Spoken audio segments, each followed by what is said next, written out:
ছোট যমুনা নদী সেই মথুরাপুর গ্রাম ঘেঁষে চলে গিয়েছে নওগাঁর অভিমুখে। নওগাঁ থেকে আবার যেদিকে গতি চলে গিয়েছে সেই পাশে চলে গিয়েছে এই ছোট যমুনা নদী। ছোট যমুনা নদীর পাশেই এই মথুরাপুর গ্রাম, আর এই মথুরাপুর গ্রামেই জন্ম হয়েছে এই কবিলাসী গায়ের। দেখতেই পাচ্ছেন কি অত সুন্দর বাঁধঝাড়, আর এখানে দেখেন ঝিঝি পোকার ডাক, মনে হচ্ছে যে আমরা গহীন সুন্দর বনের ভিতরে চলে এসেছি। শুনতে পাচ্ছেন আপনারা? দেখছেন ঝিঝি পোকা ডাকতেছে, কত সুন্দর চারিপাশে একদম নির্জন পরিবেশ। একেই বলে গ্রাম, আর এটাই কিন্তু সেই মথুরাপুর গ্রাম। আর মথুরাপুর গ্রামে কিন্তু আরেকটা জিনিস দেখতেই পাচ্ছেন আমার এই যে সামনেই রয়েছে, এটা কিন্তু একটা কালী মন্দির। এই কবিলাসী গায়ের কাছ থেকে প্রায় 1-150 মিটার সামনের দিকে ডান পাশে আসলেই আরেকটা মন্দির রয়েছে এখানে। এই মন্দির খুব সুন্দর করে খুব যত্ন সহকারে কিন্তু সাজানো এই মন্দিরটি।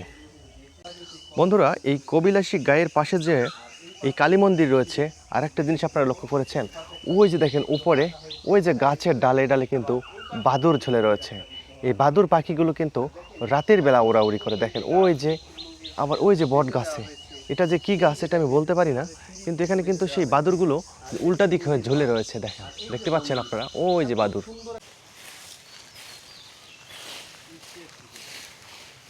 বৃষ্টি আসছে, চলেন বন্ধুরা। এই সেই মথুরাপুর গ্রামের কালী মন্দির। এই কালী মন্দিরকে জুড়ে রয়েছে অনেক গল্পকথা, অনেক কাহিনী, অনেক রহস্য কিন্তু রয়েছে, যার কারণেই এখানে কিন্তু এত সুন্দর করে এই কালী মন্দিরটি স্থাপন করা হয়েছে। আমি আপনাদেরকে একটু ভিতরে গিয়ে দেখানোর চেষ্টা করি। আপনারা দেখতেই পাচ্ছেন কত সুন্দর করে কিন্তু এখানে কালী দেবীর মূর্তি স্থাপন করা হয়েছে। দেখেন কালী দেবী কিন্তু খুব সুন্দরভাবে রয়েছে।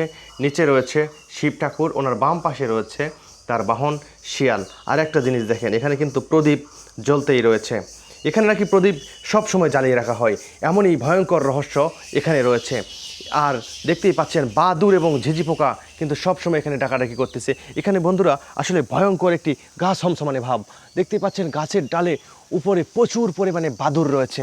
আর এই যে গাছ, এই গাছেই নাকি মূল রহস্য। আর এই রহস্যকে ঘিরেই এখানে মন্দির স্থাপন করা হয়েছে। এই পাশে কিন্তু একটি টিউবওয়েল রয়েছে, এখানে অনেক বড় অনুষ্ঠান নাকি করা হয়, যার কারণে এখানে সেই জলের ব্যবস্থার কারণে এখানে টিউবওয়েল দেওয়া হয়েছে। আর দেখতেই পাচ্ছেন এত সুন্দর করে যত্ন সহকারে কিন্তু এই মন্দিরটি এখন পর্যন্ত রেখেছে এই মথুরাপুর গ্রামের সনাতন ধর্মাবলম্বীরা। আমি আপনাদেরকে আরও মন্দিরের যে পিছনে ভাগ রয়েছে সেই পিছন ভাগে গিয়ে আমি আপনাদেরকে দেখানোর চেষ্টা করি। আপনারা একটু দেখতেই পাচ্ছেন, এই যে দেখেন এই যে বট গাছ, ওই পাশে রয়েছে কদম গাছ, এই পাশে রয়েছে কিন্তু সেই বট গাছ। আর বট গাছের উপরেই কিন্তু রয়েছে হাজার হাজার সেই বাদুর পাখি। বাদুররা কিন্তু দেখেন খুব সুন্দরভাবে ঝুলে রয়েছে। আর দেখেন ঝিঝি পোকা এমনভাবে এখানে ডাকতেছে, যে কোনো লোক কিন্তু এখানে আসলে ভয় পাওয়ার কথা। আপনারা মনে শুনতেই পাচ্ছেন ঝিঝি পোকার ডাক। বন্ধুরা, এটা কিন্তু আসলে ঝিঝি পোকার ডাক না, এটা আসলে মনে হয় ওনারা বলতেছিল যে এখানে আসলে যে এই আমাকে মনে হয় সংকেত দেওয়া হচ্ছে, কারণ এখানে বেশিক্ষণ থাকা যাবে না। ওনারা বলছে যেহেতু শনিবার এবং মঙ্গলবার এখানে লোকজন খুবই কম আসে, এমন একটি নির্জন ভয়ঙ্কর জায়গা, এখানে কিন্তু কেউ আসে না। আমি কিন্তু একটি দুঃসাহস বলতে পারেন আর যেটাই বলেন, এই সাহসিকতা নিয়েই কিন্তু আমি এখানে আপনাদেরকে দেখানোর জন্য এসেছি। আর আমি আসার সময় যখন আমি আসতেছিলাম তখন এই ঝিঝি পোকার ডাকটি খুবই কম ছিল। আমি যখন আসলাম তখন আসলে আস্তে আস্তে গতি এতটাই বেড়ে গেল যে দেখেন, শুনতে পাচ্ছেন আপনারা মনে হয় শুনতে পাচ্ছেন। আসলে আমার ভিতরে একটু ভয় ভয় ভাব হচ্ছে।